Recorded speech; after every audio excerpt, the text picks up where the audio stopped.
highly beautiful studios of KCRH. And we're talking today with Craig Morley. Now, Craig's an interesting man. Craig has been on the Utah State Appraisal Board. He's chaired the Utah State Appraisal Board. He's been an appraiser, well, since the previous millennium, but don't hold that against him. He's active in the National Association of Appraisers. He's on the board of directors. He works with the National Association of Realtors.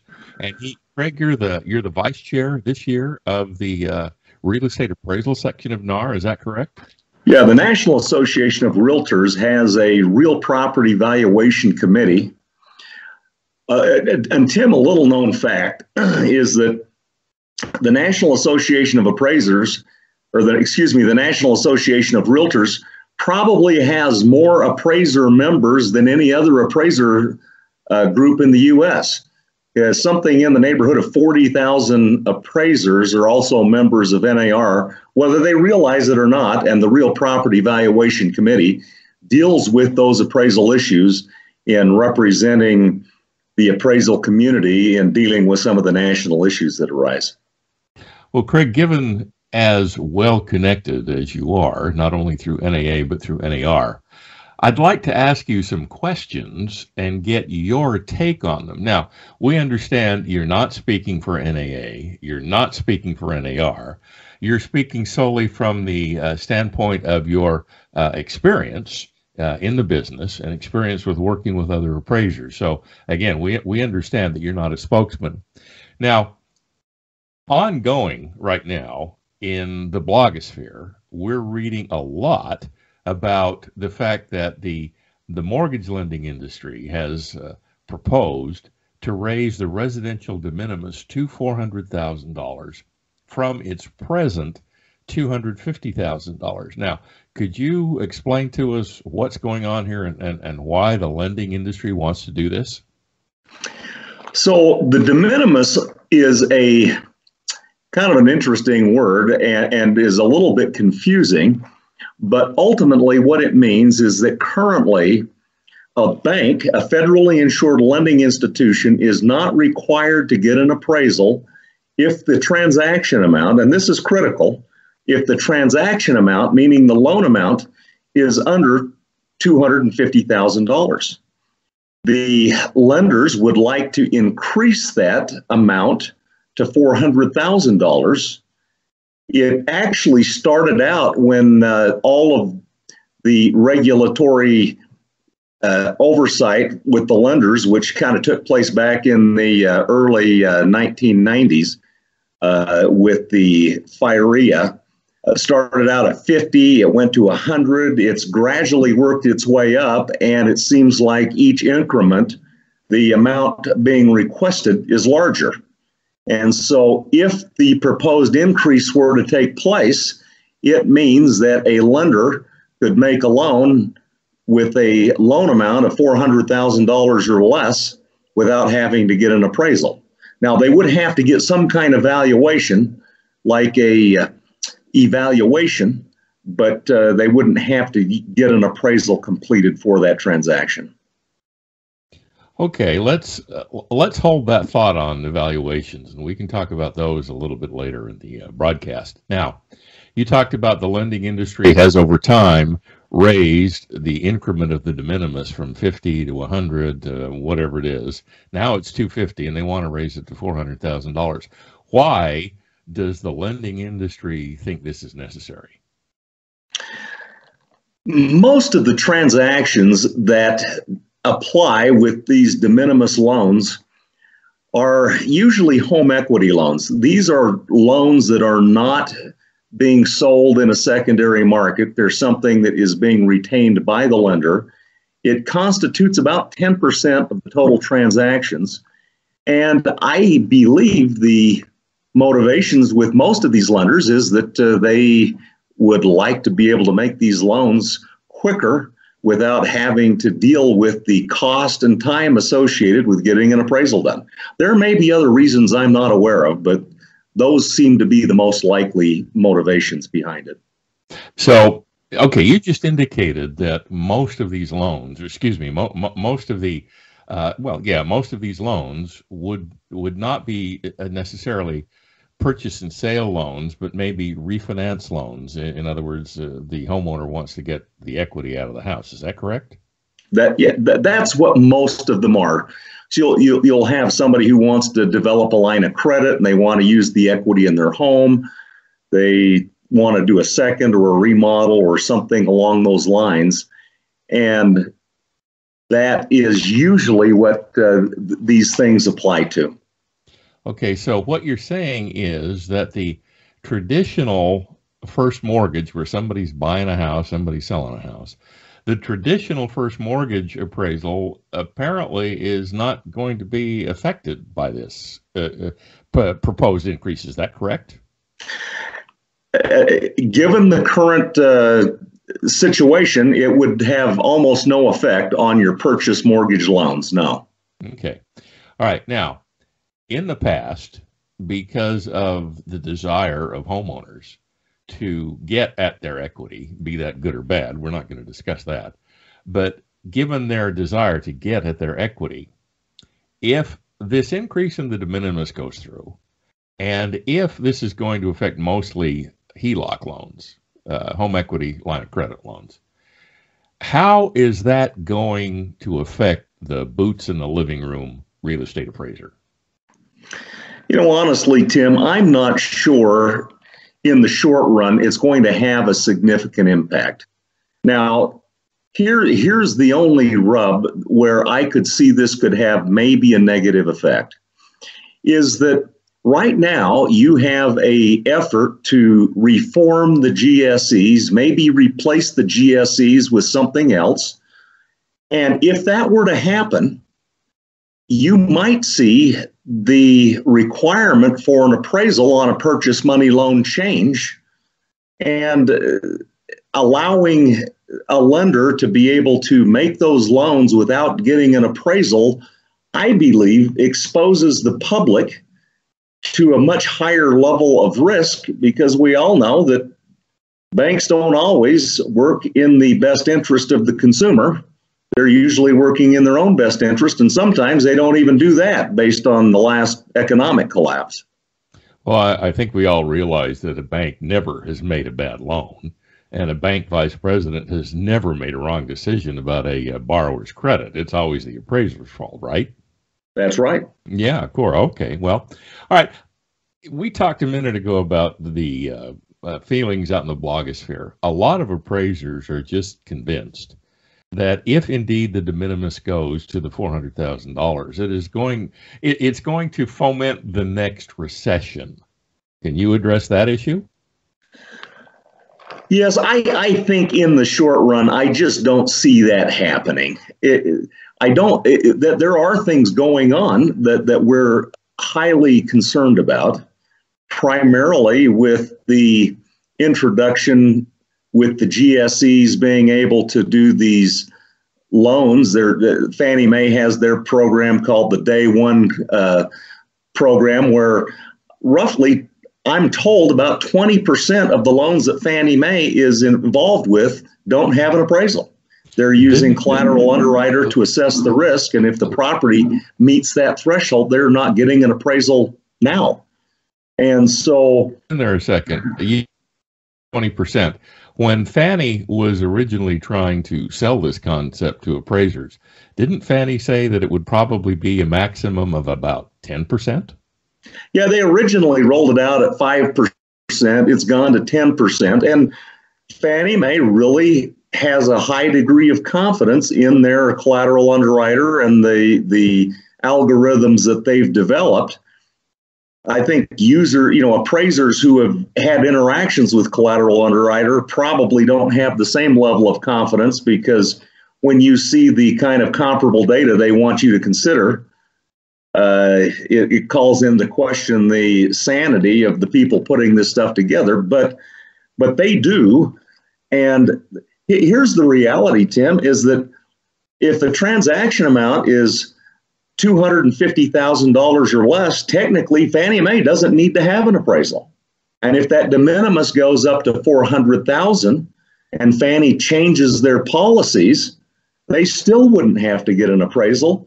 And so I think most consumer-oriented organizations, most appraisal-oriented organizations, and even the National Association of Realtors don't think that increasing the de minimis level is a good idea. We don't think it's good public policy.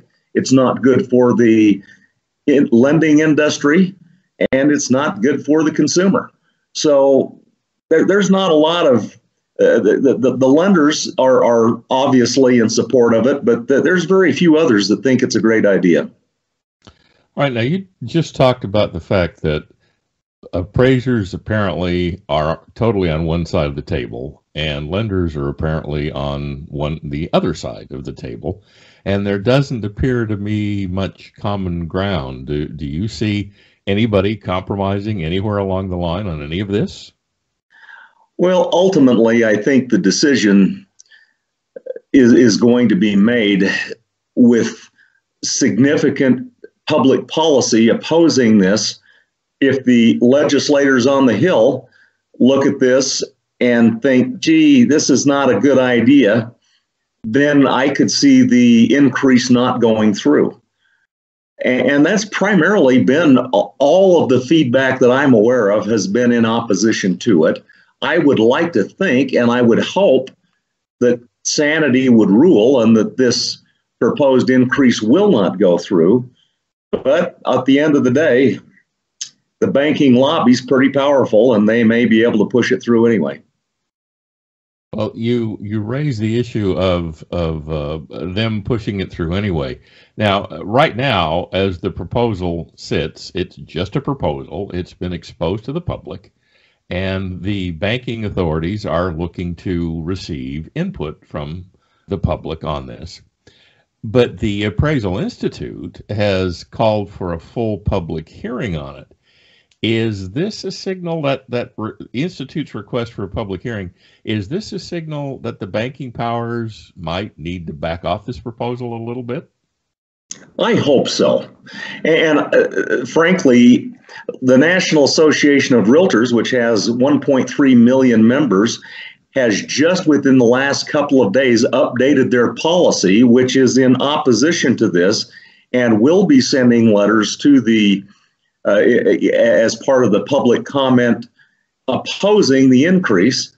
And let's face it, the National Association of Realtors has pretty good lobbying abilities, and a lot of your legislators on the Hill listen. So when you can get the association with both the marketing, the real estate brokers and agents, both commercial and residential, along with the handful of appraisers that are associated, coming out in opposition to that, I think it may result in these folks taking pause and wondering if this is really a good idea. Okay, so the National Association of Realtors is against it. The Appraisal Institute is against it. The National Association of Appraisers is against it. The American Guild of Appraisers is against it. I'm assuming that the American Society of Appraisers is against it. I don't know where the Royal Institute of Chartered Surveyors stands on it. I've not been able to find that in any of their literature. So apparently, given all of these groups, we're talking about a majority of the country's 80 some odd thousand appraisers are being represented by various groups, and all those groups in this one particular area apparently are united in opposing this proposal. Now, given that level of opposition, given that weight of opposition, especially given the money that NAR has behind it, your feeling is that this is not a done deal, that it is open to negotiation, it is open to discussion. And so as a result, even though the fact that the lending industry wants it, it may not go through. Is that correct? That's what we hope for, and I don't think this is a done deal by any means. And you've also got the network of state appraisers. All the state organizations have hired some attorneys to draft a letter in opposition to it as well. The only challenge I think that the appraisal community has is that when the appraisers are coming out in opposition to this, it seems a little self-serving. And my experience in dealing with legislative matters and assisting with drafting state legislation is if you want to get any traction with this stuff, you really have to make it a consumer-oriented issue. And frankly, as much as it pains me to say it, with Maxine Waters coming in, who is a real advocate for Dodd-Frank and the consumer, I think Congress is probably not very excited to support something like this because they actually have been pretty favorable towards the appraisal community. And I think it's going to be a little harder to make that happen given the recent change in the political makeup on the Hill. Well, you mentioned housing advocates, and obviously housing advocates want housing to be as affordable and as available as possible.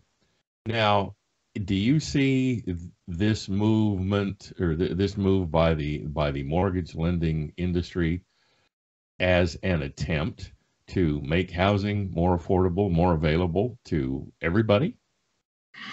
Well, I think that would probably be one of the arguments that they might make.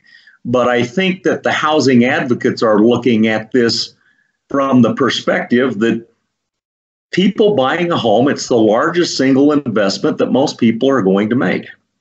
Do I really want to get somebody involved in a transaction where I don't have an independent third party doing some kind of valuation analysis and saying, you know what, this is within the context of the market and seems like a fair price, or it doesn't?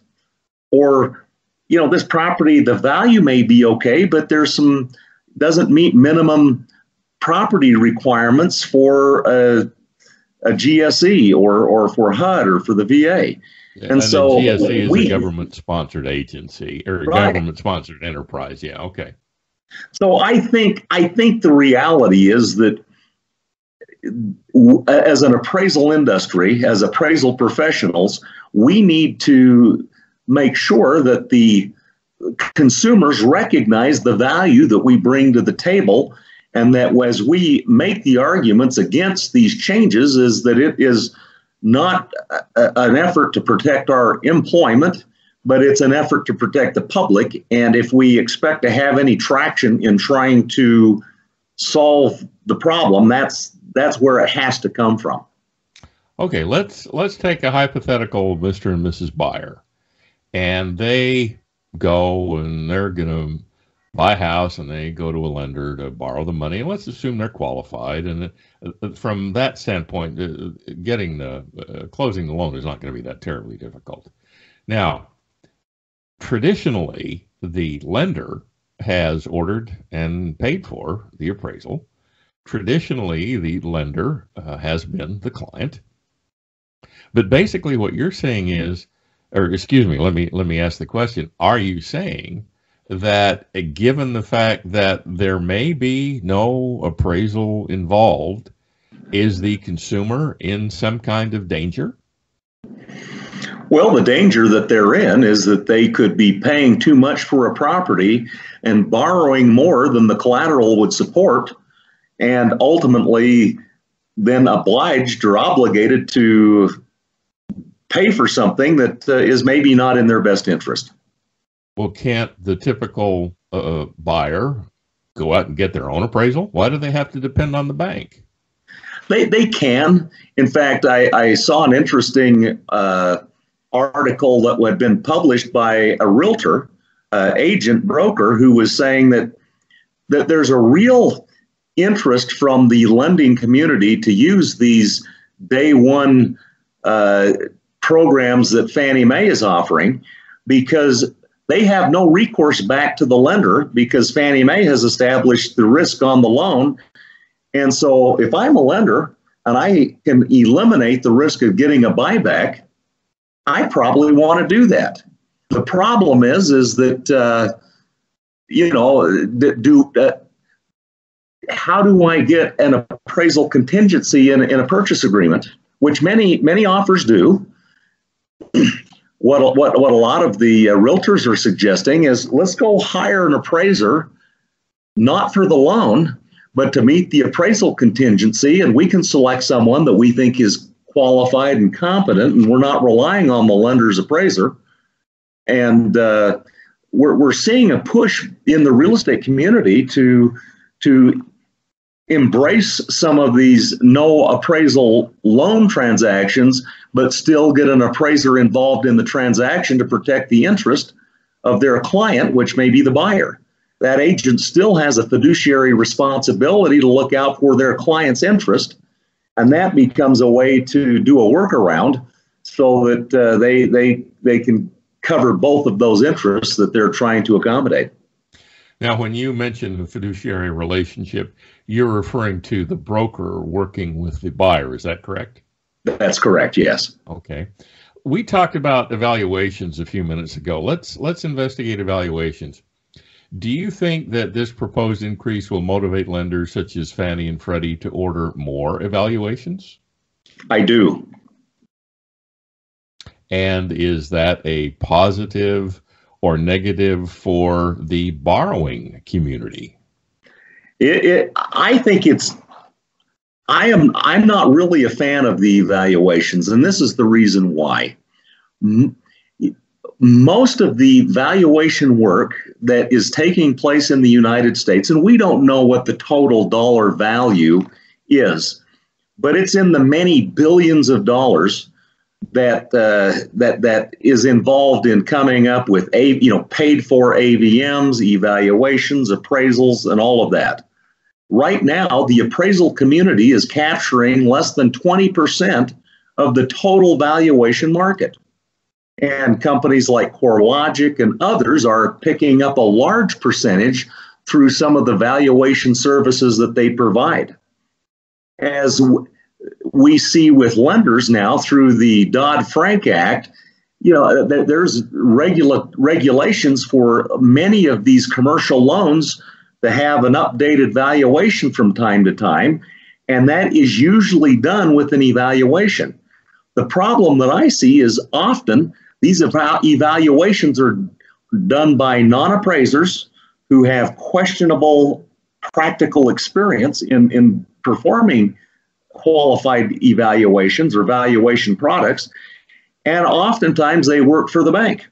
And so I look at that and I'm concerned that evaluations are not a particularly reliable tool in coming up with a reliable value.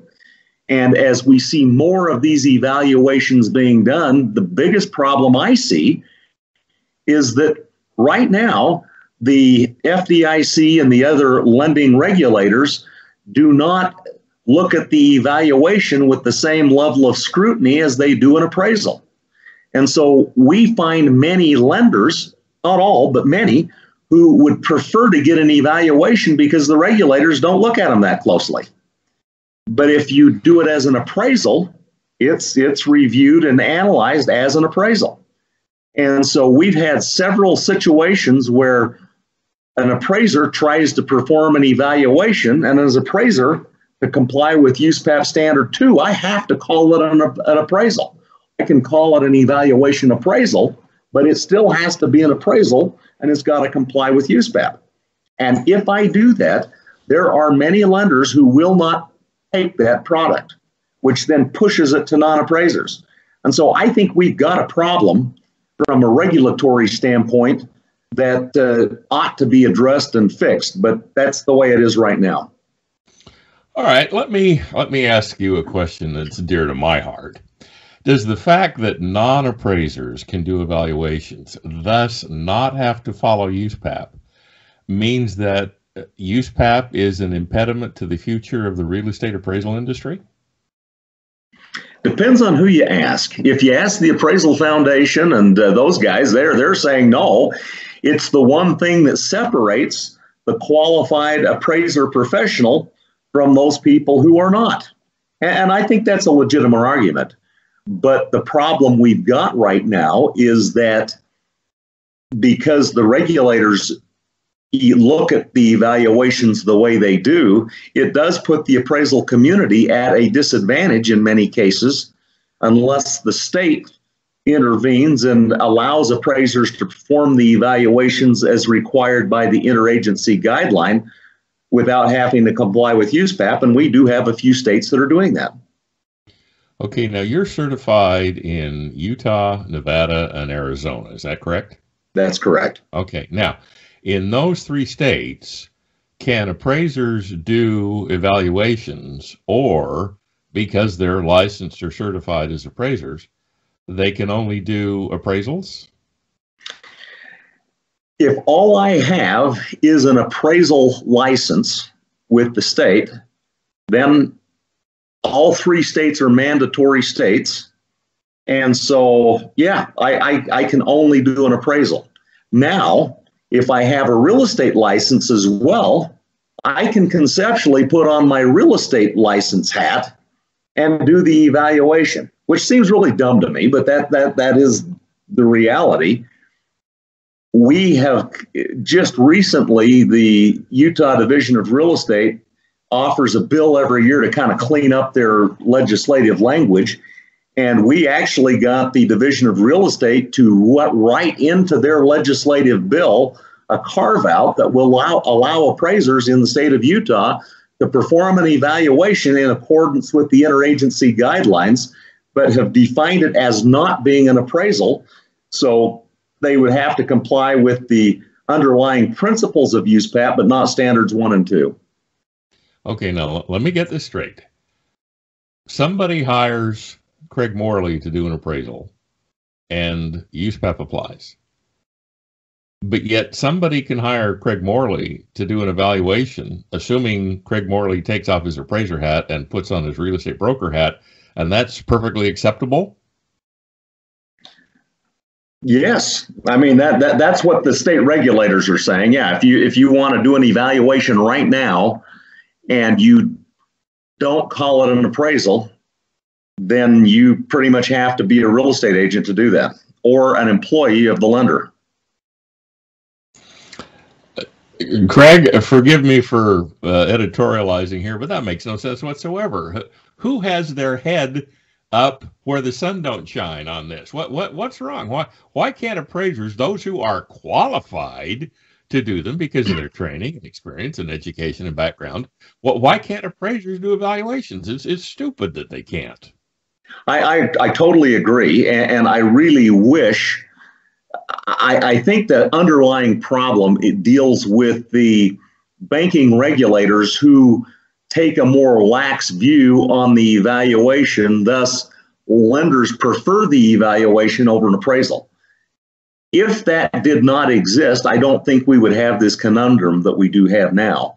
But we do. That's the world we live in right now. And until that changes, that's the circumstance. And so the only way that, in states that are not mandatory appraisal states, then an appraiser has the ability to do an evaluation because it's technically not a federally related transaction. And in those states, an appraisal is only required for an FRT. But it's a crazy situation. And as appraisers, we are losing out on a lot of valuation work because of it, I think. Well, Craig, it doesn't make a lot of sense. I agree with you. But let's move on. Let's move on to a related topic. If the de minimis is increased to $400,000, what impact is this going to have on appraisal management companies? I don't know. I think what we're seeing is many of the appraisal management companies are offering a broader range of services. And there's many of the appraisal management companies that have employees that are providing some of these alternative valuations to meet their clients' needs.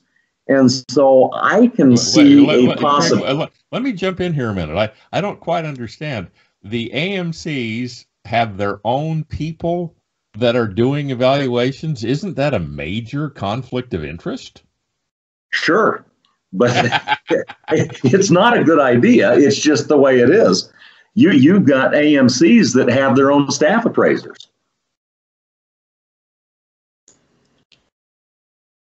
The AMC has a staff appraiser, but that staff appraiser is still beholden to USPAP, which calls for the appraiser to be independent, impartial, and objective, whereas there is no such standard in an evaluation. So an AMC hires a staff of evaluators, for lack of a better term, and the evaluators are pretty much convinced that if they want to keep getting 2 paychecks a month, they better toe the company line, right? Well, I think you have fond memories of the mortgage meltdown where you had the lender owning the AMC, and that very situation took place. And in the infinite wisdom of our regulators and legislators, they said, well, gee, we need more AMCs to create this firewall.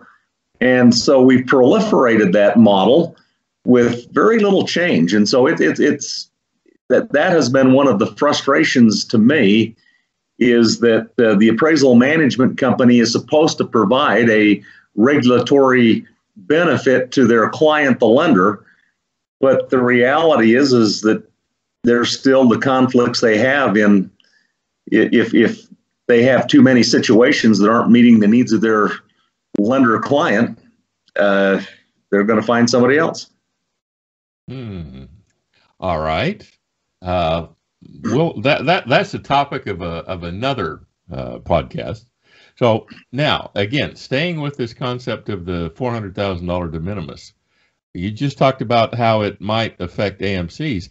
How will it affect state appraisal boards and their governance of appraisers? Well, I can see a situation where it starts to muddy the water, because I can see an appraisal board that has a complaint filed. A consumer doesn't get a loan, and the lender's required to give them a copy of that evaluation. And they look at this and say, this thing is so far out there, I'm going to file a complaint. Well, if I'm not licensed with the state, there's nothing they can do. So if I'm a bank employee, I don't have a license to go after. But if I'm an appraiser, they can go after my license unless I can demonstrate that this is really not an appraisal and it's not subject to my appraiser license. That's going to be a difficult, muddy argument to make, and depending on the state board, the makeup, and how they handle things, you could have a number of different outcomes. So what you're saying is an evaluator, for lack of a better term, an evaluator is not beholden to the state appraisal board. Is that correct? If they don't have an appraisal license, they're not. No. The only thing that a state could do in a mandatory state like Utah, Nevada, Arizona, is they could try to argue that they're completing an appraisal without a license. But if I'm an employee of that lender, I'm not required to have an appraisal license, and the lenders, the interagency guideline does not define an evaluation as appraisal. They specifically say this is not an appraisal, even though it's developing an opinion of value, which drives appraisers crazy, because in our definitions of value, or in our definitions, if you're developing an opinion of value, it's an appraisal. But the way that the regulators have looked at it is that I can develop an opinion of value, and if it's an evaluation, it's not an appraisal. It gets really confusing to me. Yeah. Okay. Extremely confusing. Now, let's raise another issue. In a recent interview, Teresa Blake, who's with KMPG, which is a Big Six accounting firm, so it does a lot of accounting and consulting work with lenders, said, and this is a direct quote, "The one problem I'd like to be able to figure out is how to eliminate the appraiser," unquote. Now, she's referring to the appraisal as part of the mortgage lending process. Are her sentiments those held by many in the mortgage lending community? Well, Yes, I'm sorry to say. I don't know how much, but I did have a meeting with a regional bank, and their chief appraiser was basically lamenting the fact that they had to hire appraisers to do appraisals because, from his perspective, market value is whatever somebody's paying for the property. And he as much as told us in this meeting, if we're doing work for them and if you're not appraising it for the purchase price, you better have a really good reason. And he basically believed that for mortgage lending that the appraiser was a formality, or the appraiser's function was a formality. I don't believe that, and I've talked with top people at both Fannie Mae, Freddie Mac, and FHA, and all of them claim, and I don't know, the cynic would maybe say, well, it's lip service, but they all are optimistic about the appraisal industry, and they claim that they want to support the appraisal industry, even given the fact that you've got all of these bifurcated products that are being proposed and all these kinds of things. They still believe that the appraiser is an essential part of their risk analysis in making a loan. So it remains to be seen how that's going to settle out. But most of these people that I've talked to believe that the appraisal industry is viable. It's not going to be replaced by technology. And honestly, I hope they're right. But I don't know. Well, relative to Ms. Blake's comments, what is it that appraisers have or have not done to raise such feelings? Well, I sat on the appraisal board for 8 years, and you become a little cynical because when you're in that situation, you see the 2% of the worst appraisals that are being done in your state. And you realize that there's a lot of crappy appraisal work being done, and there's a lot of appraisers who have not raised their skill set to the level that the market would like to see.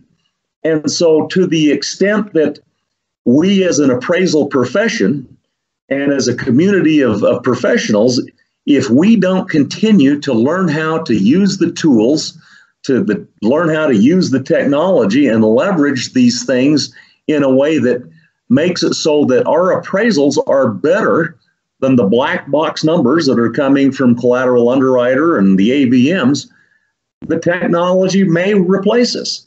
But I personally believe that if we as an appraisal profession can continue to refine our skills to the point that the technology produces an inferior result, then we will always be in demand. All right, let me raise one more question, and then we'll let you get on with the affairs of the day. One more question. Now, you mentioned that as you were sitting on the state board, and you were on the Utah State Board for 8 years, and you chaired it at one time, did you not? Yes, for a number of years. Okay, so you've had all sorts of experience. Well, you mentioned that you're seeing the crappiest of the crappy. Now, that's my term, not yours, but I think that's what it came down to. Now, why is it that the market is not drumming these appraisers out of business? How can they keep doing appraisals if their work is so shoddy? Unfortunately, I think part of the problem is that there's so much appraisal work that's being done that is truly a formality that it's difficult to be able to filter out some of the poorly developed appraisals. Now, we are seeing more of the quality control implementation, and I think with Fannie Mae putting the focus and emphasis on trying to do a better job of supporting the analysis that we perform, the quality of the work that's being done now is better than it was 10 years ago. There's still, poorly done work, but it's not as much. And I think appraisers have kind of come to the realization that if I don't do better work, I'm going to have a problem.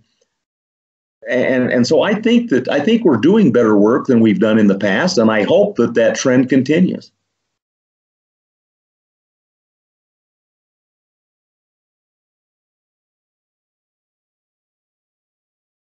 I need to unmute the recording. Craig, I want to thank you for your candor, your wisdom, your insight into what we've been doing here tonight. I appreciate the time away from your family. I know how important your family is to you. What do appraisers need to take more advantage of continuing education opportunities? You know, Tim, I think that one of the best things that appraisers can do is to get involved with the National Appraisal Association and participate. You know, we will be having an ACTS conference, an appraisal conference in Salt Lake City this spring in April. And what it does is it allows you to rub shoulders with the top people in the industry. We've got people from Fannie Mae, from Freddie Mac, from FHA, from the Appraisal Foundation. You've got some of the finest, most competent people in the appraisal industry that come to these things. And as we have an opportunity to rub shoulders, to interact with our peers, it helps you to develop a better skill set. One of the things that has always made me laugh is that we kind of use the legal term, the reasonable man theory, and USPAP, kind of says, well, you need to do what your peers do. And my complaint has always been is that most appraisers have no idea what their peers do because they never talk to them. And getting involved with an association like NAA, where you get correspondence, you can have associations, is a really good way to up your skill set and to be able to participate and stay on top of what's going on in our industry. Now, speaking of rubbing shoulders with the movers and shakers, you're going to be at the ACTS conference, are you not? I will be. And I'm hoping we have lots and lots of people there because it's going to be an excellent venue for the appraiser community. And that's in April of this year. It's the 10th, 11th, and 12th, isn't it? That's right. We're hoping everyone goes. All right, very good. Well, ladies and gentlemen, we've been with Craig Morley tonight. We appreciate Craig's time. We appreciate his candor. We appreciate the time away from his family. And we look forward to being with you on the next Appraiser's Minute. Thank you. Bye-bye, everybody.